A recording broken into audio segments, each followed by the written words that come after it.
Hello students, today we will study about the third part of NEP 2020. Two part we have already covered and now we are moving toward the third part, which is about other key areas. When you will see the whole draft of NEP 2020, it is divided into four parts and two part already we have seen. So today we will see the third part, which is about other key areas.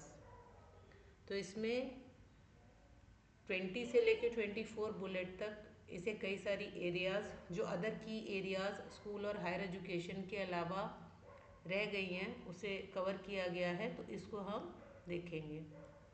So first the bullet 20 is about professional education.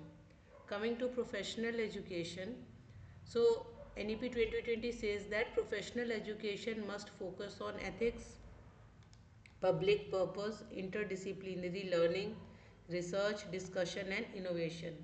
तो जो professional education है उनमें कहीं ना कहीं किन मूल्यों का समावेश होना ज़रूरी है, क्या पर्पस होना चाहिए, किस तरह का नेचर होना चाहिए, किस तरह के रिसर्च होने चाहिए, इस पे काफ़ी फोकस जो है दिया गया है.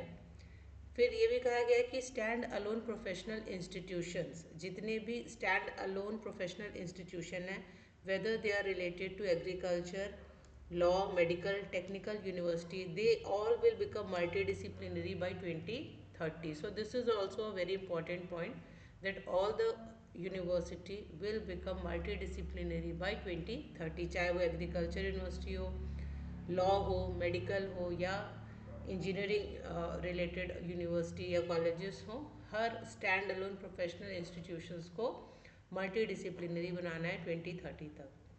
Then coming to agricultural education, it will be revamped, better quality, local knowledge, integration with general education, focus on climate, productivity and innovation. तो कृषि के क्षेत्र में जो शिक्षा है एग्रीकल्चर एजुकेशन की, उसको better quality, better knowledge, focus करना है ऑन द क्लाइमेट, प्रोडक्टिविटी, क्या क्या न्यू इनोवेशन टेक्निक्स हो सकते हैं रिसर्च में, रिसर्च क्या क्या हो सकते हैं नए नए नए एग्रीकल्चरल फील्ड्स में. So we have to see all this thing under the professional education. और भी बातें बताई गई हैं. Then coming to the legal education, तो जो लॉ जो बच्चे करते हैं, so the legal education must be globally competitive, technology driven, उसमें टेक्नोलॉजी का भी यूज़ करना है. It should be rooted in the constitution values, bilingual language में होना चाहिए and contextual to the Indian society. So these reforms are suggested for the legal education. Then coming to the health education will be redesigned to focus on primary care, preventive health, Ayush integration भी करना है and community medicine की बात भी इसमें बताई गई है. सो हेल्थ एजुकेशन में भी जो है मेजर्स बताए गए हैं. Then coming to technical education, it will expand with industrial collaboration, multidisciplinary approach, focus on AI, machine learning, big data, 3D machine, genomics, biotechnology, nanotechnology and neurosciences. So you can see these are the important points that has been given in the other की areas की technical education को हमें कैसे expand करना है, क्या क्या चीज़ें उसमें करिकुलम में इंटीग्रेट करनी है, कौन कौन सी नई फील्ड्स हैं जिसके ऊपर फोकस करना है आने वाले समय में. तो चाहे आप देखिए एग्रीकल्चर एजुकेशन हो, चाहे लीगल एजुकेशन हो, चाहे हेल्थ एजुकेशन हो या टेक्निकल एजुकेशन है, सभी के लिए क्या डायमेंशंस होंगे, क्या पैरामीटर्स होंगे, किस तरह से हमें वर्क करना है, ये जो है बताया गया है इसमें. नाउ कमिंग टू 21 बुलेट, जो नेक्स्ट एरिया जो बताई गई है that is adult learning and life long learning, यानी प्रौढ़ शिक्षा और जीवन पर्यंत अधिगम का कॉन्सेप्ट भी बताया गया है. So literacy and education are basic right, तो बताया गया है कि जो साक्षरता है और शिक्षा है ये व्यक्ति का जो है वो जन्मसिद्ध अधिकार है. So achieving 100% literacy is a national priority. तो कहीं भी हमें सबको शिक्षित करना है तो इसके लिए जो फॉर्मल एजुकेशन है उसके साथ साथ अगर हम एडल्ट एजुकेशन या लाइफ लॉन्ग लर्निंग को भी प्रमोट करेंगे तो हम 100% लिटरेसी का जो हमारा गोल है उसे कहीं ना कहीं हम अचीव कर पाएंगे. So adult literacy programme which improve the community progress, employability, social awareness. So policy का कहना है कि जो अडल्ट लिटरेसी प्रोग्राम होते हैं इनके कुछ एडवांटेजेस होते हैं. इसमें कम्युनिटी प्रोग्रेस करती है, इसमें एम्प्लॉयबिलिटी जनरेट की हो सकती है इससे, और सोशल अवेयरनेस भी जो है लोगों में बढ़ाया जा सकता है. इन्होंने कहा कि एडल्ट एजुकेशन करिकुलम फ्रेमवर्क भी एक बनाया जाएगा जिसमें ये चीज़ें इंक्लूड हमें करनी है. पहला तो FLN का कॉन्सेप्ट है, that is foundation literacy and numeracy. ये हम पिछले स्लाइड्स में देख चुके हैं. देन क्रिटिकल लाइफ स्किल, तो जीवन कौशल जो है वो भी सिखाना है जिसमें डिजिटल, फाइनेंशियल और हेल्थ, तीन एस्पेक्ट जो है इंक्लूड करने हैं. देन वोकेशनल स्किल भी इन्हें सिखानी है. मतलब जो भी अडल्ट एजुकेशन करिकुलम बनाया जाएगा उसके अंदर ये सारी चीज़ें समाहित होंगी. Then basic education and continuing education in art, science, culture and sports. Next is, और क्या बातें बताई गई है प्रौढ़ शिक्षा में, schools, libraries, higher education will be used as adult education centre after school hour. तो जब स्कूल ख़त्म हो जाएगा और तो उसके बाद के जो आवर्स बचते हैं उसमें स्कूल्स में या लाइब्रेरीज़ में या जो हायर एजुकेशन इंस्टीट्यूशंस है वहाँ एडल्ट एजुकेशन सेंटर जो है वो ओपन किए जाएंगे और वहाँ से इनके इनके कार्य को जो है सुचारू रूप से चलाया जाएगा. Adult educators will be trend, volunteers from the community, HAIs will be encouraged. अब इसमें ट्रेंड लोगों को आगे आना पड़ेगा. अगर लोग इसमें वॉलेंटियर करते हैं कम्युनिटी से तो और अच्छी बात है.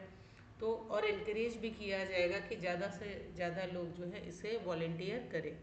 Strong community participation is required. NGOs awareness drives will be the key. So इसमें कहीं ना कहीं जो समुदाय की सहभागिता है और जो NGOs हैं उनके थ्रू जो अवेयरनेस लाने का काम किया जाएगा. Library will be modernise, more books in Indian language, digital library will be promoted. So life long learning के लिए कहीं ना कहीं लाइब्रेरीज़ को हमें मॉडर्नाइज करना होगा. बुक्स जितनी हम रीजनल लैंग्वेजेस में प्रोवाइड करा सकें उतना अच्छा होगा. तो इन सब चीज़ों पे भी काम करना है. देन इज़ द टेक्नोलॉजी, जिसमें apps, television channel, online courses को यूज़ करके भी एडल्ट लर्निंग जो है वो प्रोवाइड की जाएगी. Next is 22, which is about promotion of Indian language, art and culture. So the policy says that India is cultural treasure. यहाँ पे art, literature, language, tradition, heritage site हर चीज़ है और बहुत अच्छी डाइवर्सिटी के साथ है. So the cultural awareness develop करना है which will develop identity, creativity and social well-being among the citizens. Indian art enhance creativity and happiness. So must be included from early education onward. तो art जो है वो early education से ही curriculum में integrate कर देना है. फिर लैंग्वेज प्रिजर्वेशन कल्चर की भी बात है. India has lost, the policy says that India has lost 220 languages in 50 years and 197 Indian language are classified as endangered by UNESCO. तो ये कुछ फैक्ट्स भी बताए गए लैंग्वेज को लेके कि किस तरह से लैंग्वेज जो है वो एंडेंजर्ड होती जा रही है, क्यों हमें ज़रूरत है लैंग्वेज को प्रिजर्व करने की. सो उसके लिए हम क्या कर सकते हैं. So policy saying there is a need for textbook, dictionaries, digital content in Indian languages, experiential language learning, hiring local artist, writer, craft expert as master and instructor. तो हमें कहीं ना कहीं लोकल आर्टिस्ट को use करके या trend personnels को use करके, मास्टर्स को यूज़ करके उनकी सहायता से कहीं ना कहीं डिफरेंट लैंग्वेजेस में जो है हमें चीज़ों को उपलब्ध कराना है, चाहे टेक्स्ट बुक हो चाहे डिक्शनरी हो, जिससे कि कहीं ना कहीं हम लैंग्वेज को प्रिजर्व कर सकें और इसे एंडेंजर्ड होने से बचा सकें. Then is strong higher education institution department in Indian language, art, music and philosophy, artist in residence model in schools and HEIs. सो ये भी कुछ बातें हैं जो बताई गई हैं for the promotion of Indian language. Then expansion of bilingual higher education to increase gross enrollment ratio and promote Indian languages. सो हायर एजुकेशन को भी बाइलिंगुअल करना है, जिससे ज़्यादा से ज़्यादा एनरोलमेंट रेशियो को हम इंक्रीज कर सकें and we can promote the Indian languages. Then translation and interpretation. New degrees will be given in translation and interpretation like museum studies, archaeology, conservation, graphic and web designing. So हम इनमें भी degrees देंगे, certified courses देने की बात है.